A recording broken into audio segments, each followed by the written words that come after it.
الحمدللہ نحمدہ ونستعینہ ونصلی علی رسول کریم بسم اللہ الرحمن الرحیم۔ تفسیر ابن جریر میں وارد ہوا ہے کہ عثمان رضی اللہ تعالیٰ عنہ حضور اکرم صلی اللہ علیہ وسلم کے پاس آئے اور آپ صلی اللہ علیہ وآلہ وسلم سے دریافت کیا کہ فرمائیے بندے کے ساتھ کتنے فرشتے ہوتے ہیں؟ آپ نے فرمایا ایک تو دائیں جانب نیکیوں کا لکھنے والا جو بائیں جانب والے پر امیر ہے، جب تو کوئی نیکی کرتا ہے تو ایک کے بجائے 10 لکھتا ہے،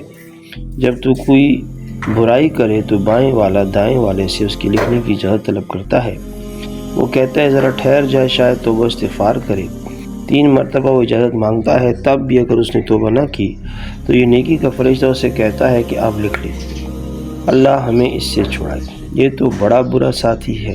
اسے اللہ کا لحاظ نہیں، یہ اس سے نہیں شرماتا۔ اللہ کا فرمان ہے کہ انسان جو بات زبان پر لاتا ہے اس پر نگہبان متعین اور مہیا ہے، اور 2 فرشتے تیرے آگے پیچھے ہیں۔ اللہ تعالیٰ کا فرمان ہے لہو معقبات من بین یدیہ ومن خلفہ یحفظون من امر اللہ، ہر شخص کی حفاظت کے لیے کچھ فرشتے مقرر ہیں جن کی بدلی ہوتی رہتی ہے، کچھ اس کے آگے کچھ اس کے پیچھے، کہ وہ بحکم خداوندی اس کی حفاظت کرتے ہیں، اور ایک فرشتہ تیرے ماتھے کے بال تھامے ہوئے ہے، جب تو اللہ کے لیے تواضع اور فروتنی کرتا ہے وہ تجھے بلند درجہ کر دیتا ہے، اور جب تو اس کے سامنے سرکشی اور تکبر کرتا ہے وہ تجھے پست اور عاجز کر دیتا ہے، اور 2 فرشتے تیرے ہونٹوں پر ہیں جو درود تو مجھ پر پڑتا ہے اس کی حفاظت کرتی ہے،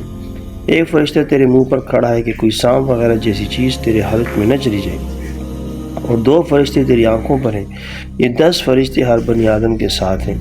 پھر دن کے الگ ہیں اور رات کے الگ ہیں، یوں ہر شخص کے ساتھ 20 فرشتے من جانب اللہ موکل ہیں۔ اللہ تعالیٰ آپ کو مجھے صحیح اسلام پر عمل کرنے کی توفیق عطا فرمائے۔